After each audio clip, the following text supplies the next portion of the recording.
नमस्कार भाइयों बहनों, मैं प्रस्तुत हूँ प्रतिदिन की भांति नीति सार की बातें लेकर के। नीति सार, संसार में नीति होना आवश्यक है।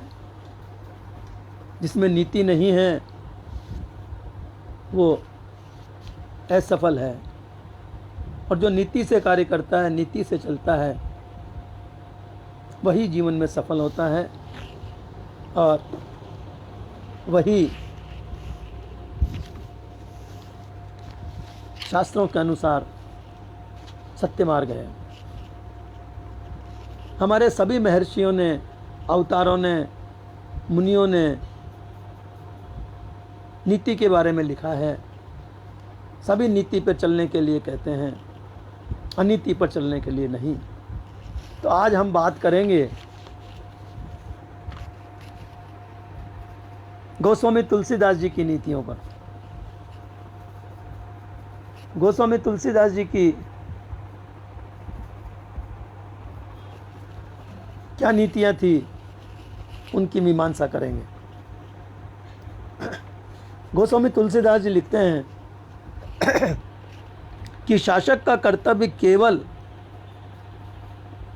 शासन, करणपूर्वक राज्य में शांति, सुव्यवस्था बनाए रखना और जनता को आंतरिक एवं बाह्य उपद्रव से बचाना ही नहीं होता है। राजा का कार्य, परिवार के मुखिया का कार्य जनता की, परिवार की योगक्षेम की व्यवस्था बनाने का भी कार्य राजा का और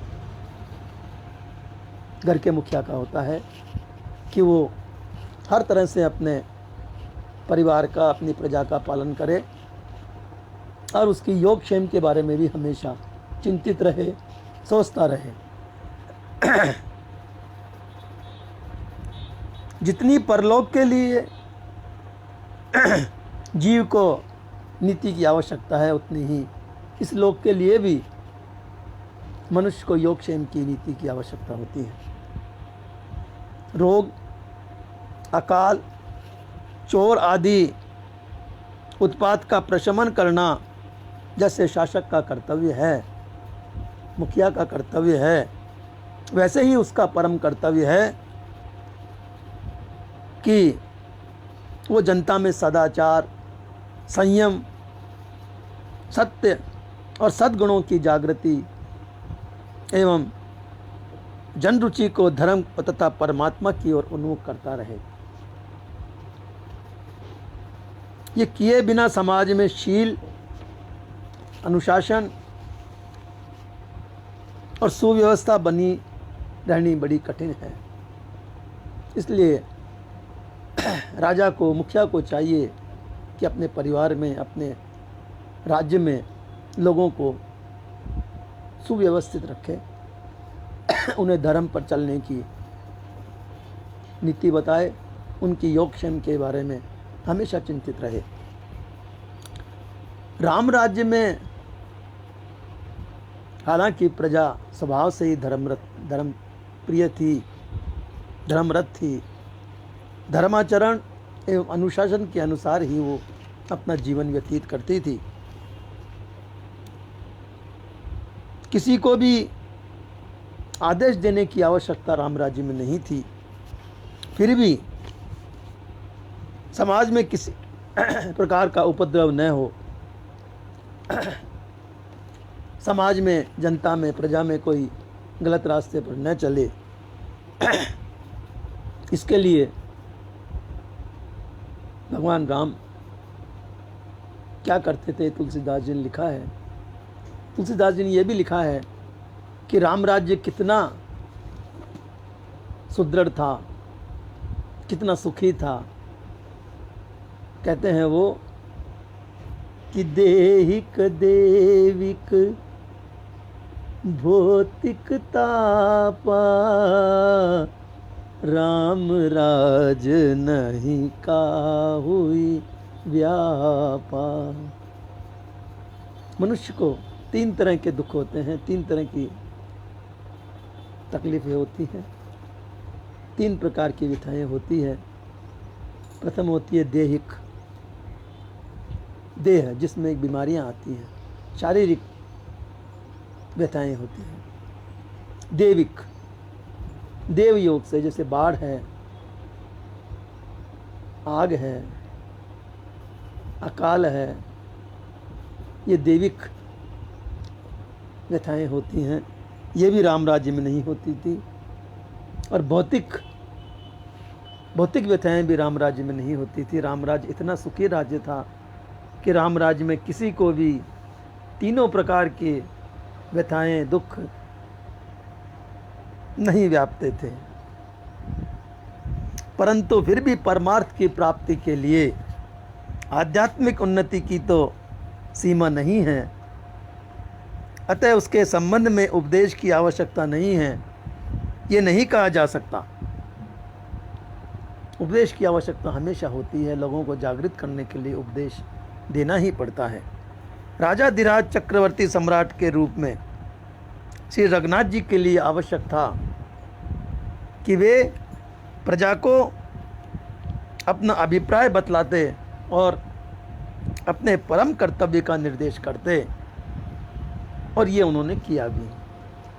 तुलसीदास जी लिखते हैं कि एक बार रघुवीर बुलाए, गुरु द्विजपुर वासी सब आए। एक बार रघुनाथ जी ने अपने गुरु वशिष्ठ जी को, ब्राह्मणों को और सारे नगरवासियों को की सभा बुलाई, और बैठे गुरु मुनि अरु द्विज सज्जन, बोले बचन भगत भव भंजन। सब लोगों को उचित आसन दे करके, उचित स्थान पर बैठा करके भवभंजन रघुनाथ जी बोल रहे हैं, कह रहे हैं कि सुनहु सकल पुर जन मन बानी, कहूँ न कछु ममता उर आनी। हे समस्त नगरवासियों, हे समस्त प्रजा, हे समस्त ब्राह्मणों, गुरुदेवों,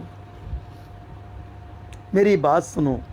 ये बात मैं हृदय में कुछ ममता ला करके नहीं कहता, और न अनिति के कारण कहता हूँ, और न इसमें कुछ प्रभुताई है। इसलिए संकोच और भय छोड़ करके, ध्यान दे करके मेरी बातों को सुन लो। नहीं अनीति कछु नहीं प्रभुताई, सुनहु करऊं जो तुम ही सोहाई। यदि तुम्हें अच्छी लगे तो उसके अनुसार कार्य करो। यदि मेरा सेवक, वही मेरा सेवक है और वही मेरा प्रियतम है जो मेरी आज्ञा का पालन करता है। सोई सेवक प्रिय तम मम सोई, मम अनुशासन माने कोई। जो मेरा कहा मानता है, जो मेरी आज्ञा मानता है, वही मेरा प्रिय है। जो अनीति कछु भाको भाई, तो मोहि बर जाऊं भय बिसराई। यदि मैं कुछ अनिति की बात कहूँ, कुछ गलत बात कहूँ, तो आप बेखटक सब कुछ बुला करके मुझे रोक देना, मुझे टोक देना और कहना कि नहीं, ये बात गलत है। बड़े भाग मानुष तन पावा, सुर दुर्लभ सब ग्रंथ निगावा। ये शरीर जो है हमारे को, मनुष्य का शरीर बड़े भाग्य से मिला है, बड़े सौभाग्य से। पता नहीं कितने जन्मों तक हमने सद्कर्म किए हैं, तब ये मनुष्य शरीर हमें मिला है। ये बात सभी ग्रंथ कह रहे हैं। और ये शरीर देवताओं को भी दुर्लभ है, वो शरीर हमें प्राप्त हुआ है। साधन धाम मोक्ष कर द्वारा, पाइन जेहि पर लोक संवारा। और ये शरीर हमें साधन, मोक्ष का साधन मिला है, मोक्ष के द्वार का साधन मिला है। इसे पाकर भी जिसने परलोक को न बना लिया, वो उस लोक में भी दुख पाता है, इस लोक में भी दुख पाता है, सिर पीट पीट करके पछताता है। सो परत्र दुख पावई सिर, धुनि धुनि पछताय, काल ही कर्म ही ईश्वर ही, मिथ्या दोष लगाए। जो मनुष्य शरीर पाकर के भी अपने परलोक को नहीं सुधारता है, तो सो परत्र दुख पावई सिर, सिर धुनि धुनि पछताय, काल ही कर्म ही ईश्वर ही, मिथ्या दोष लगाए। बाद में सिर पीट पीट करके पछताता है तथा अपना दोष न समझ करके स्वयं तो सत्कर्म करता नहीं है, और फिर काल पर, कर्म पर और ईश्वर पर मिथ्या दोष लगाता है। कहता है कि ईश्वर तुमने मेरे साथ ये क्या किया। यही तन कर फल विषयन भाई, स्वर्ग स्वल्प अंत दुखदाई। हे भाइयों, इस शरीर के प्राप्त होने का फल विषय भोग नहीं है। इस जगत के भोगों की तो बात ही क्या, स्वर्ग का भोग भी बहुत थोड़ा होता है इस शरीर के सामने। नर तनु पाई विषय मन देही, पलट सुधाते सठ विषले। लेकिन वे मूर्ख लोग जो शरीर को मोक्ष की तरफ न लगा करके विषय भोगों में लगाते हैं, उनके लिए वे इतने मूर्ख हैं कि वे अमृत को छोड़ करके विष का पान करते हैं। ताहि कबहू बल कहि न कोई, गुंजा ग्रही परस मनि खोई। ऐसे मनुष्य को कौन भला कह सकता है जो पारस मणि को छोड़ करके सीपों को ढूंढता है, सीपों की तरफ भागता है, मणि को छोड़ देता है और गुंजा की तरफ भागता है। फिरत सदा माया कर प्रेरा, काल कर्म स्वभाव गुण घेरा। ऐसा मनुष्य माया के फेर में पड़ा रहता है और काल कर्म के स्वभाव के घेरे में जकड़ा रहता है। कबहु करी करुणा नर देही, देत ईस बिनु हेतु स्नेही। बिना ही कारण स्नेह करने वाले ईश्वर कभी बिरले ही दया करके इसे मनुष्य शरीर देते हैं। वह मनुष्य का शरीर भव सागर से तारने के लिए बेड़ा है, जहाज है। नर तनु भव बारिद कहूँ बेरो, सन्मुख मरुत अनुग्रह मेरो।